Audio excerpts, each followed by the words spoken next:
Bom dia, boa tarde ou boa noite, sejam bem-vindos a mais uma aula da nossa disciplina. Vamos começar? Bom, na aula de hoje a gente está encerrando a disciplina, então o roteiro para ela vai ser resgatar os 3 problemas que nós comentamos aqui na aula 1, depois falar de Monte Carlo aplicado a esses problemas, vamos rever o caminho que nós trilhamos, depois eu quero comentar que Monte Carlo está muito na moda e está sendo utilizado como pedra fundamental de diversos algoritmos, e eu vou terminar falando um pouquinho de alguns desafios aí para o futuro.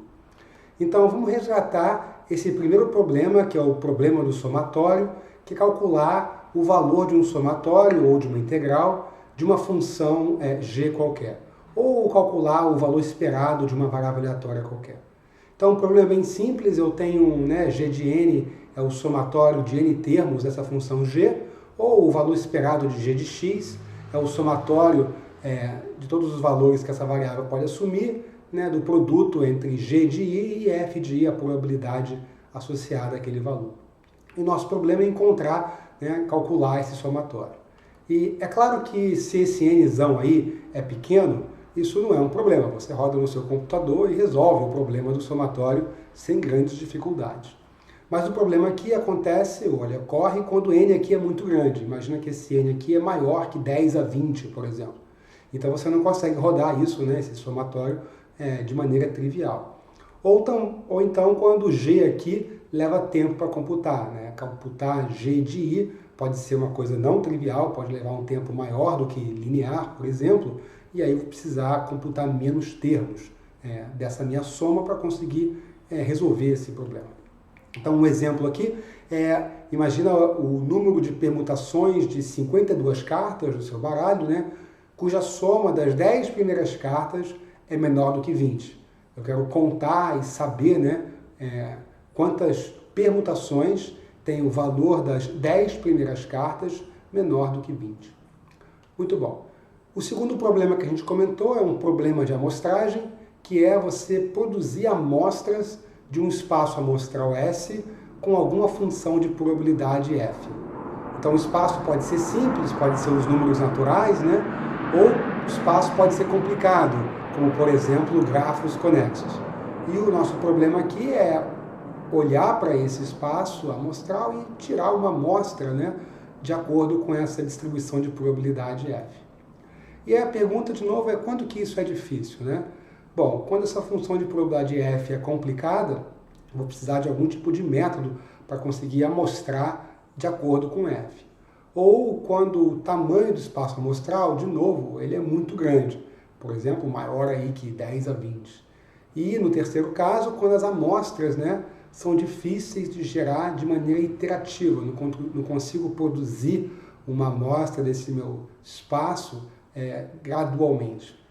E aí, nesses 3 casos, a gente tem uma dificuldade para gerar amostras. Então, um exemplo aqui, que a gente viu até na disciplina, é gerar um conjunto independente, que é o modelo hardcore, de um grafo qualquer, com probabilidade uniforme. Como é que eu gero um conjunto independente com probabilidade uniforme entre todos os conjuntos dependentes que um grafo possui? Muito bom. Então, o terceiro problema, que são problemas de otimização. Aqui o nosso problema é encontrar o elemento de menor valor num espaço discreto, num espaço amostral discreto. Cada elemento desse meu espaço tem um valor dado por essa minha função f aqui, f de s. E aí a pergunta é quando que isso é difícil? Bom, se o espaço amostral é pequeno, tipo 1000, você simplesmente aplica a função f aos 1000 elementos e retorna o menor. Não tem dificuldade alguma aqui. Mas imagina que o espaço amostral é muito grande, maior do que 10 a 20. Então esse algoritmo de perguntar a todos elementos, o valor de aplicar f a todos os elementos e retornar o menor, ele não vai funcionar. Então um exemplo aqui, que também a gente viu aqui na disciplina, é encontrar o menor percurso entre n cidades, que é o problema do caixeiro viajante. Repara aqui que S, o espaço amostral, são todos os percursos possíveis entre as minhas n cidades. Então, por causa disso, o tamanho de S é n fatorial, que é um número muito, muito grande. Aí na figura são as capitais dos estados americanos e um percurso entre as capitais que minimiza o comprimento, né, desse percurso. A gente quer encontrar esse percurso aí. Repara que aqui são 50 estados americanos, o número total de permutações é 50 fatorial, que é um número muito, muito grande. Não tem como você enumerar todas as permutações e escolher a de menor percurso. Muito bom. Então, algoritmos de Monte Carlo, que nós vimos aqui na disciplina, atacam todos esses três problemas. E eles consistem de um conjunto de técnicas para resolver problemas de cálculo de somatório ou integral, de gerar amostras de amostragem ou de otimização combinatória. E atacar aqui significa resolver de forma aproximada. Os algoritmos de Monte Carlo, eles não resolvem esses problemas de maneira definitiva, porque eles vão resolver isso de maneira aproximada. Okay?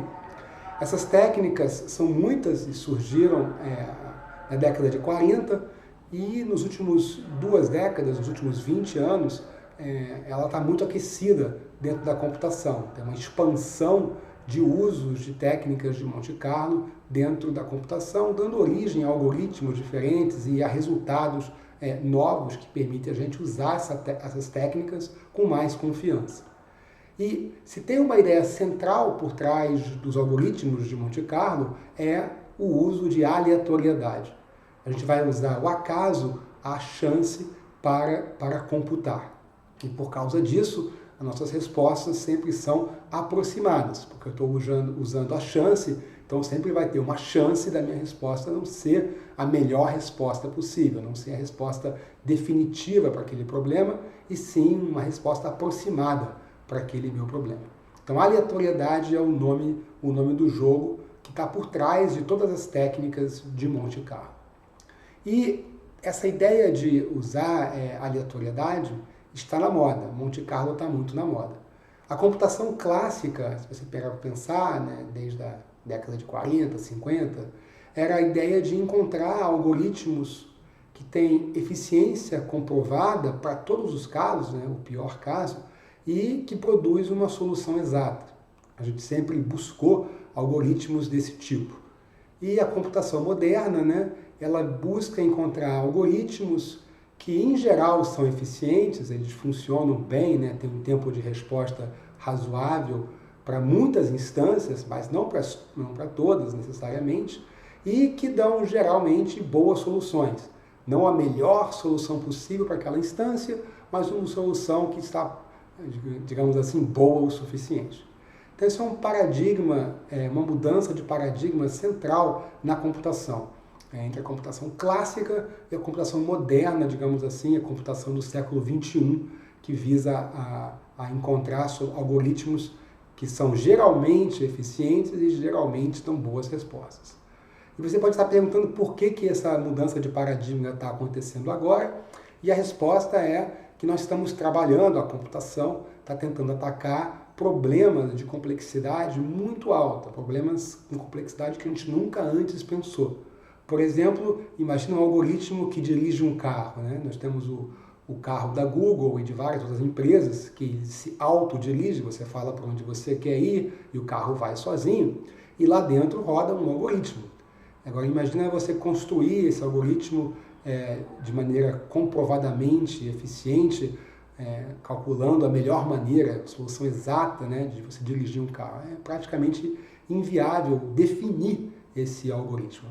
Então, por causa disso, a gente busca algoritmos que são geralmente eficientes, que dão boas soluções, te levam para o teu destino com alguma segurança, num tempo razoável. Muito bom. Então, por trás dessas técnicas da computação moderna está a aleatoriedade. Os algoritmos que nós estamos construindo, eles utilizam, em muitos casos, algum fator de aleatoriedade. E algoritmos de Monte Carlo, né, que utilizam a aleatoriedade, eles visam justamente trazer um rigor matemático para essa construção de algoritmos que são eficientes quase sempre. Então, a aleatoriedade está muito na moda dentro da computação e Monte Carlo se apoia em aleatoriedade para resolver os 3 problemas aí, esses 3 tipos de problema que eu falei. Então, nessa disciplina aqui, o nosso objetivo foi descobrir e se familiarizar com conceitos e técnicas fundamentais de Monte Carlo, né? a gente sempre tentou entender o que está por trás de algoritmos de Monte Carlo sem se aprofundar em nenhuma aplicação específica. Existem aplicações de Monte Carlo, como eu também comentei na primeira aula, né, em diversos problemas, em diversos contextos, aqui, muito mais abrangente que a computação. E aqui na disciplina a gente não se aprofundou em nenhum dessas aplicações específicas. É claro que no seu projeto que você está fazendo agora, você pode e deve se aprofundar em algum problema, né, em alguma aplicação que você esteja interessado. Então a gente viu que para você conseguir entender algoritmos de Monte Carlo, você precisa entender a lei dos grandes números, e para entender a lei dos grandes números, você precisa entender de probabilidade. Igualmente, se você quer entender MCMC, que é Markov Chain de Monte Carlo, você precisa entender ergodicidade, que é o fundamento teórico que permite a MCMC funcionar, e para você entender ergodicidade, você precisa entender cadeias de Markov.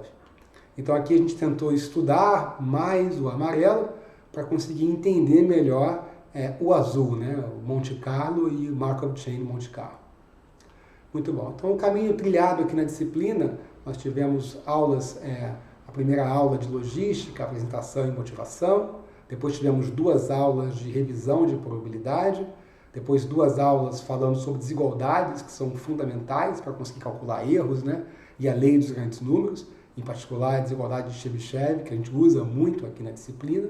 Depois falamos de Monte Carlo para resolver o problema de somatório, de integral, calculando o erro e a variância dessa técnica aproximada. Depois vimos como que Monte Carlo pode ser usado para gerar amostras, primeiro de coisas simples, como números, usando rejection sampling e melhorando, né, o nosso gerador de amostras com importance sampling, e falamos brevemente sobre simulação. Depois, então, a gente retomou, né, digamos, a parte mais teórica para falar de cadeia de Markov. Fizemos 3 aulas sobre cadeias de Markov, falando de diversos conceitos, né, como a distribuição estacionária, convergência, reversibilidade, tempo de mistura e por aí vai.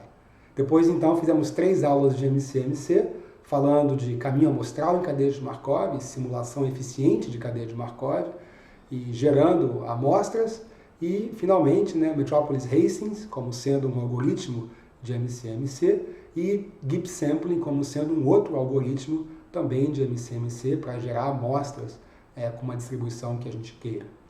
Depois a gente fez uma aula sobre Simulated Annealing, que é, digamos, a aplicação de MCMC ao problema de otimização, né? E para entender Simulated Annealing a gente precisou tudo que a gente viu antes, né?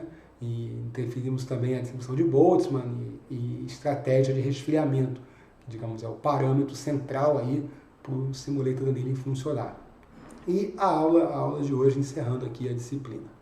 Então a gente viu muitos conceitos, muitos resultados e técnicas, dando uma visão geral da teoria por trás de algoritmos de Monte Carlo, de novo, né, sem fechar em nenhum problema específico. É claro que tem muita coisa para explorar, tanto na teoria quanto na prática, como eu comentei, Monte Carlo está na moda, de novo, e tem muitas aplicações específicas que requerem e demandam soluções específicas, que nós não cobrimos aqui na disciplina. Okay? E, como eu comentei, Monte Carlo é cada vez mais usado, infelizmente ainda é pouco compreendido, apesar das técnicas serem bem antigas, e como a computação está muito aquecido, tem muita gente utilizando algoritmos de Monte Carlo, mas poucas pessoas que de fato entendem como funciona a MCMC, e eu quero que vocês todos estejam no grupo de pessoas que entendem como e por que que MCMC funciona, o algoritmo de Monte Carlo funciona. E aí aqui fica a dica, né, para você buscar entender e aplicar Monte Carlo no seu problema, na sua tese de mestrado, na sua tese de doutorado, e é claro quando for o caso, né, nem sempre o seu problema é suscetível, é adequado a ser aplicado, né, a receber, digamos assim, a ser resolvido com uma técnica de Monte Carlo. Então é importante entender quando que é viável, quando que é favorável você usar Monte Carlo para resolver o seu problema. E se for, então seria muito bom você atacar o seu problema com Monte Carlo. Muito bom. Eu quero terminar falando sobre Monte Carlo como building block, como bloco aí de construção, dando um exemplo na área aqui de inteligência artificial. A gente vem vendo cada vez mais aplicações, né, dentro e fora da computação, empregando métodos de aprendizado de máquina para resolver os problemas. É a ideia do AI Everywhere, né? A inteligência artificial está tomando conta de muitas aplicações, ok? E isso vem acontecendo com muita força dentro e fora da computação. E aí você pode pensar que existem técnicas de aprendizado de máquina que são os building blocks, né? Que o pessoal de aprendizado de máquina construiu para resolver problemas quando são aplicados em outros contextos. E para dar um exemplo aqui, são técnicas como fatorização de matrizes, clusterização de pontos no espaço ou redes neurais. E você tem frameworks prontos, né, para uso que implementam essas técnicas todas. O scikit-learn do Python, o TensorFlow, promovido pela Google, né, implementam essas e muitas outras técnicas como sendo building blocks para você resolver problemas de aprendizado de máquina. Bom, e aí o que eu quero comentar é que Monte Carlo é empregado como building block dessas técnicas. Então, há problemas de estimação, amostragem e otimização, eles aparecem constantemente dentro dessas técnicas de aprendizado de máquina. E, como eles aparecem lá, eles são resolvidos, têm que ser resolvidos, e muitas vezes são resolvidos com o método de Monte Carlo. Então, você pode pensar que Monte Carlo é o building block do building block, onde essas técnicas se apoiam para conseguir resolver problemas que aparecem lá dentro, como problemas de estimação, de somatório de integral, de amostragem e de otimização. Muito bom. É claro que ainda tem muitos desafios aqui para o método, para a ideia geral de Monte Carlo, que até a gente comentou na disciplina. Então, um desafio-chave é quantos passos ou quantas amostras são necessárias para garantir um erro menor do que um certo epsilon, né? Você pode pensar que aqui é o tempo de mistura da minha cadeia de Markov ou o número de amostras que eu preciso gerar para aproximar um somatório. Okay? E um segundo desafio é qual cadeia de Markov construir para gerar amostras ou buscar por uma solução ótima, né? Eu preciso gerar amostras ou buscar uma solução que seja ótima, e a gente viu o problema de que cadeia de Markov que eu construo. Okay? Então, por exemplo, eu posso aplicar Metropolis Hastings ou Simulated Annealing, e para aplicar esses dois métodos, eu preciso construir uma cadeia de Markov, e qual é a cadeia de Markov que eu construo que vai ser a melhor. Okay? Então, são perguntas importantes e bem difíceis, tá? De maneira geral, tanto na teoria de algoritmos de Monte Carlo, quanto na prática, quando você está resolvendo um problema específico, tá? De maneira generalizada, como é que eu resolvo isso por caso geral, e em problemas também pontuais, específicos, responder essas perguntas muitas vezes não é trivial, mas são perguntas muito importantes. Então fica aqui os desafios, né, para quando você for utilizar esses métodos, ou quiser contribuir, né, cientificamente para o avanço desses métodos, esse tipo de pergunta, que vem gerando muito interesse, okay, na computação, na matemática, na engenharia, há muitos anos. Muito bom. Então, basicamente, isso é tudo que eu tinha para falar aqui para a aula de hoje. Espero que vocês tenham gostado da disciplina. A gente pode abrir para discussão, perguntas e comentários na nossa aula síncrona, e essa é a nossa última aula aqui gravada. Uma boa tarde para vocês e até a próxima.